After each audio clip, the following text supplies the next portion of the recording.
College میں جو بچے بچیاں ہیں وہ خوش ہیں عمران خان صاحب سے؟ بالکل خوش نہیں ہے سر. بیسیکلی میں خود عمران خان صاحب کا سپورٹر بھی ہوں اور ووٹر بھی ہوں, اور میری تمام تمنائیں, میری امیدیں, میرے گلے شکوے انہی سے وابستہ تھے. بٹ میں جب دوستوں کے ساتھ بات کرتا ہوں کہ میرے خان صاحب یہ ہیں اور انہوں نے یہ اصلاحات کی, تو لیکن جب وہ کہتے ہیں کہ خان صاحب نے کیا کیا, ریاست مدینہ کی بات کرتے ہیں اور کہتے ہیں کہ ریاست مدینہ ایک لمبا پروسیس ہے. یہی کہتے ہیں نا, مطلب ایک دم نہیں آ سکتا. لیکن ریاست مدینہ جو بنانے والے تھے, جو صحابہ کرام تھے, جو آقا علیہ الصلوۃ والسلام تھے, وہ خود تو لوگوں کو بے گھر تو نہیں کرتے تھے, خود تو لوگوں کو بے روزگار تو نہیں کرتے تھے.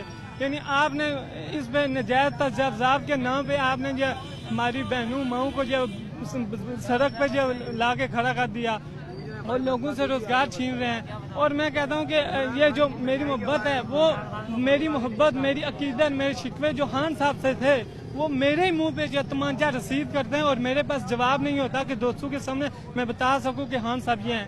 آپ جو ثانیہ سہوال دیکھ لیں, یہ جو تیز گام کا واقعہ ہوا, یہ جو ٹرین جلی ہے, اس کے علاوہ کتنے واقعے ہوئے. اور ٹرین جلنے کے واقعے میں تم کیا سمجھتے تھے, کیا کرتے خان صاحب؟ دیکھیں, یہ وزارت جو ریلوے ہے, شیخ رشید صاحب, یہ سب صرف یہ پیش گوئیاں کرتے ہیں.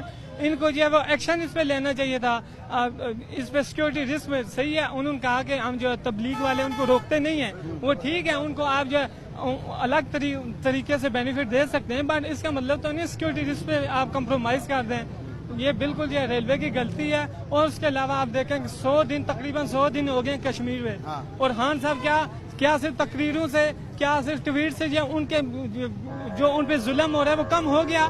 اب ایک جو نیوز پہ یا کسی نے کہا کہ بھائی خان صاحب کی تقریر نہیں اچھی تھی, پوسٹ پیڈ سروس کھل گئی, تو پوسٹ پیڈ سروس سے کیا ہوا, کیا ان پہ جو ظلم زیادتی ہو رہی تھی وہ کم ہوئی؟ میں خان صاحب سے پوچھتا ہوں, بلکہ میں سب سے پہلے اپنے آپ سے سوال کرتا ہوں, اگر میری ماں بہن کے ساتھ ایسا ہو رہا ہوتا, 100 دن سے زیادہ ہو رہا ہے, اگر میری ماں بہن کے ساتھ ایسا ہو رہا تھا, خان صاحب آپ کی ماں بہن کے ساتھ ایسا ہو رہا تھا, تو آپ کا کیا ری ایکشن ہوتا؟ کیا آپ نے یہ تو